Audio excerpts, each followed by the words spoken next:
Good morning. It's Thursday, May 30th, 2024. Peace is a part to the prosperity of a nation. Let peace reign. On the news this morning, Governor Fubara says worst of political crisis over. Federal government to continue minimum wage negotiations with Labour. Reactions as Nigeria reverts to old national anthem. FCCPC visits food market in River State over rising costs. And on the foreign scene, black men sue American airlines for racial discrimination. I'm Ifechu Kumoyele with the news.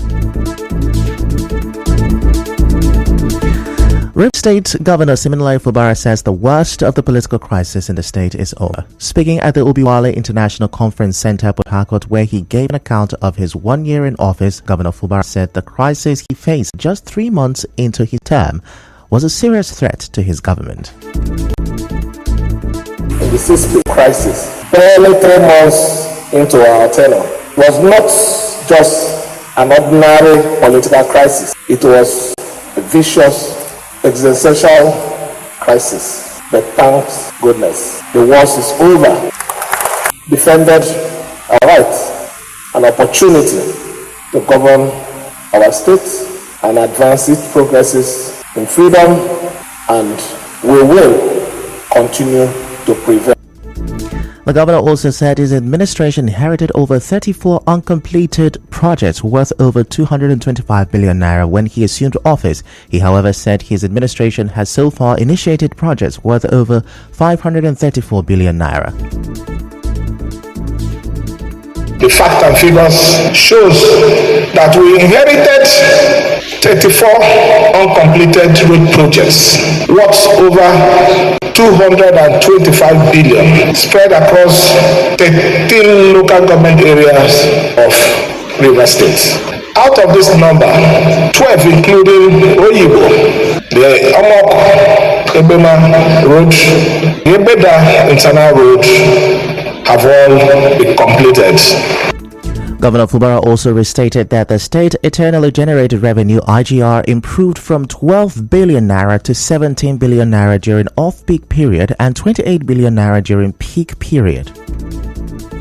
Initiated the construction of 9 new road projects worth 534 billion 332 million. I wish to emphasize that with a combined cost of 528 billion, 50.15 kilometer ring road, the dualization of Elele, Ebeda, Omok Road, and the Trans-Calabari projects are 3 most ambitious road projects by any government in River State. The governor also spoke on the reason for the delay in employment of 10,000 civil servants. 60% of those names are over age. They are names that people brought for political patronage. After this analysis of those things, I said, how would we employ somebody who is 52 years old as a civil servant? How many years is the person going to work before retirement? I directed them that we should do a new process where those people that we will take must be within the age of 30 and 35. And secondly, prayer structure we have that time is not the political structure we have now. So there is no way I will allow that one to pass. Meanwhile, some residents of Port Harcourt have expressed mixed reactions following Governor Fubara's statement that the worst political crisis is over. In an interview with our correspondent, they say they find it rather strange that the former governor, Nyesom Wike, has yet to issue any statement since the crisis began. Others believe that Governor Fubara has the situation under control. Nobody knows what is going to happen tomorrow, but for him to say such a thing, he's sure that he has everything under control. For him to confidently say the thing don't end, unless he knows something where we don't know. But as for the fact that the other party involved hasn't said anything, just hope that everything has ended and we go back to business as usual and everything feel day normal. It's a lot. It's not just this River State's power that he has. There is more backing him to it. I know that this year crisis will not just stop immediately. We don't want war. Yes, something good has happened. I feel that maybe they've reached an agreement. Maybe Sim himself is not ready again for the battle, and maybe the FCT minister too has decided that he wants to stay on his own. The statement of the governor is valid. The governor has shut down the mouth of his critics by doing more work to Rivers people. Moving on, the Rivers State government has announced the portfolios for the 8 newly sworn-in commissioners. The posting disclosed by the Office of the Secretary to the State Government shows that Peter Mede is the Commissioner for Budget and Economic Planning, Collins Onuwa is the Commissioner for Transport, and Solomon Abel Eke is the Commissioner for Power. Eloka Tasie Amadi is the Commissioner for Works, while Basoene Benibo is the Commissioner for Housing, and Charles Beke is the new Commissioner for Local Government Affairs. Also, Sidney Bara is the new Commissioner for Environment, and Ovi Chukwuma is now the Commissioner for Education. Their posting is with immediate effect. Recall that the commissioners were screened and confirmed by the Victor Ogojumbo-led River State House of Assembly. Now, an unidentified young man was electrocuted early yesterday while attempting to steal armored cable from a transformer along Mboba NTA Road in Obiakpo local government area of River State. Correspondent Mekotoka reports that the man, who was severely burnt, was removed from the transformer by police and PHED officials after residents alerted them to the incident. It was gathered that this was not the first time the armored cable had been vandalized. Eyewitnesses spoke to our correspondent. Come here this morning by 7 o'clock. But our manager now called us and said one man like that he came to steal our wire cable from the transformer, that he's dead, that the transformer shocked him. They find his dead body on the ground there. We know that he was not the only one that came to that, and this is not the first or second they have steal that cable. It was around 3 a.m. in the morning when the transformer spark go high. The next morning when I came back to work, where they work for ITES, we come finally hear say somebody died there. We go cut the armored cable we attached to the transformer. Now they like shock and become one thief armored cable. Reports say the federal government has again extended an invitation to organized labor for the continuation of minimum wage negotiations. The report said talks will continue tomorrow. This is as the ultimatum given by labor to wrap up negotiations expires on Friday night. Yesterday, the River State chairman of the Nigeria Labour Congress, Alex Agbanwa, urged the federal government to present a good proposal for the new minimum wage before the May 31st deadline. Mr. Agbanwa spoke on Nigeria Info FM's Talking Figures program.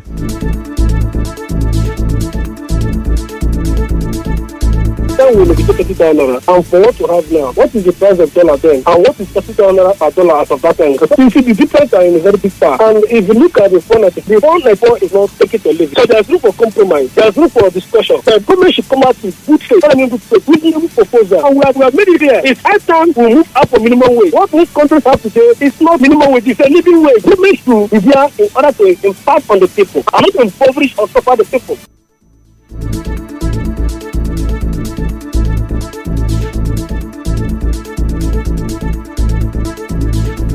Now, recall that the Labour rejected the federal government's 60,000 naira offer on Tuesday. They are now demanding 494,000 naira.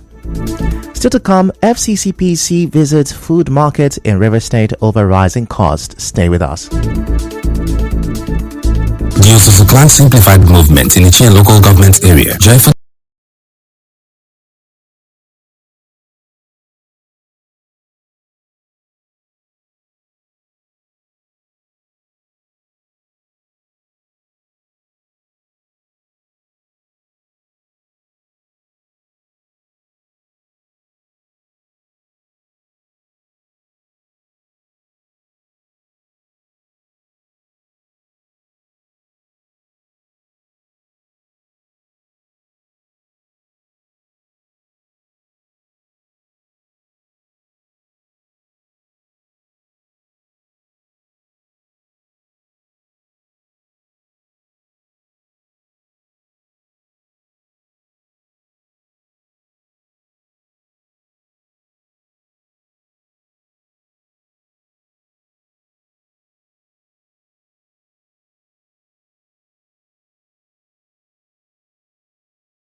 FCCPC says its surveillance efforts suggest illegal practices in the food chain are responsible for the increase in food prices across the country.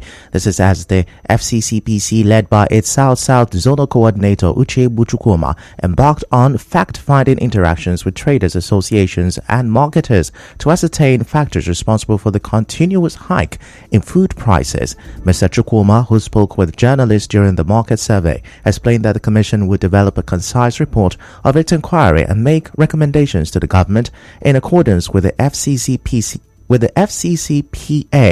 Now, he said the Commission's priority is to unlock the market and address key consumer protection and competition issues affecting the prices of commodities in the food sector.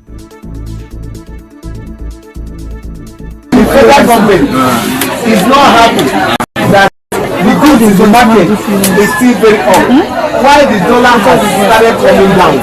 Because all of us say that the reason why the goods went up was because dollar was going up, right? So we now are sent to go and do a survey from you people direct. We want to find out, what do you think that is causing this thing to be up, and what do you think that the federal government can do to help so that these goods can come down? He said FCCPC surveillance efforts suggest participants in the food chain and distribution sector, including wholesalers and retailers, are allegedly engaged in conspiracy, price gouging, hoarding, and other unfair tactics to restrict or distort competition in the market, restrict the supply of food, manipulate and inflate the price of food in an indiscriminate manner.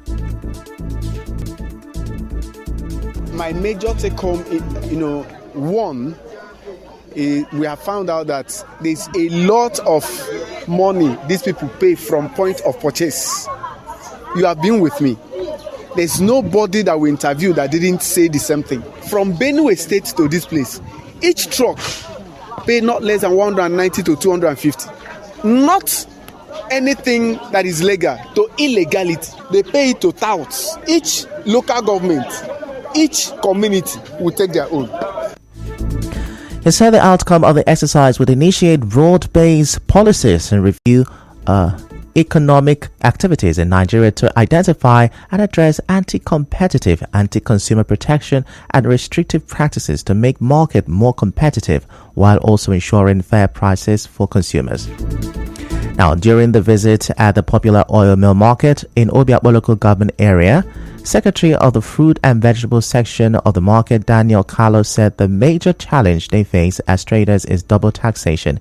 He said they pay for everything in the market, from the point of harvesting in the market where they buy, they pay dues on the road, they pay dues from pole to pole till they get to their final destination. He said insecurity is also affecting food production in the north.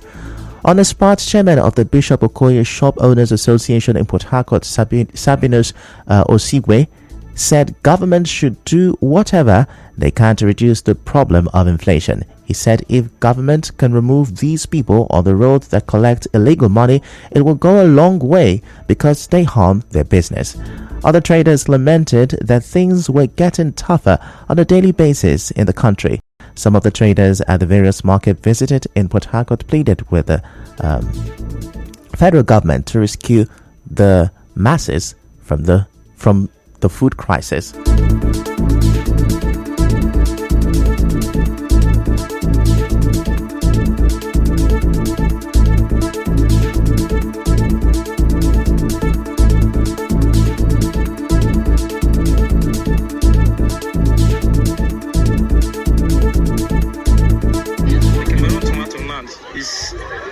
They are buying it there now is 15,000. Calculate the transport and everything. It's land here 22,000. I'm selling it 25,000. So now the cost of all those things is fuel. We are begging our country, our elders, may they help us. My name is Love Patrick. One rubber beans, I dey buy am 2,000. But for now, one rubber beans, I dey buy 6,000 naira. Fuel bag 150,000 naira. I cannot. One rubber kerosene 1,000 naira. Gari 5,000 naira for rubber. I beg, we will try to help us. I beg.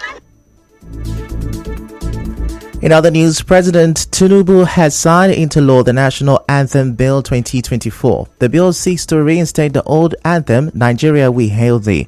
President of the Senate, Godswill Akpabio, announced this on Wednesday during the joint plenary of the National Assembly, which the president attended. Henceforth, we will not refer to ourselves as just mere compatriots. We refer to ourselves as brothers. And as we go forth in battle, whether on the field of sports, politics, economic endeavors, we must hail Nigeria. And so we are all saying today, Mr. President, Nigeria, we hail thee. There is no better place to commence this revolution of going back to our genealogy than the National Assembly. Now, some secondary school students in Port Harcourt are reacting to this development. Well, it depends on how the anthem is going to sound. If a detail like words and anthem, I'm going to like it, but let's see to it. I don't know yet. Yeah, of course, learning new things is like one of the things I enjoy. I enjoy learning it. But yeah, I love to learn it. I don't know that I can learn the old one, but because I'm too familiar with this one we are doing. I'm not excited about it. No, I'm not being able to learn it because I prefer the previous, this one that we are using more than the old one. And now we'll bring you news from around the world. 3 black men have filed a racial discrimination lawsuit against American Airlines, alleging that the carrier briefly removed them from a flight after a complaint about body odor. The men, who were not seated together and did not know each other, say that every black man was removed from the January 5th flight from Phoenix, Arizona to New York.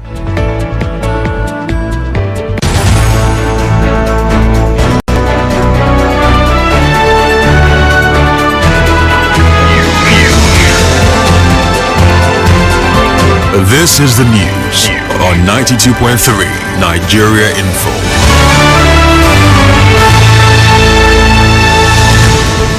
That's a wrap on the news this morning. Before we go, let's have a look at the major stories. Governor Fubara says the worst of political crisis is over. FCCPC has visited food markets in River State over rising costs. And on the foreign scene, 3 black men have sued American Airlines for racial discrimination. The news was edited by Chioma Ezenwafo. To reach the news team, send an SMS or WhatsApp to 0808 721 7215. I'm Ifechuku Moyeli. Many thanks for listening.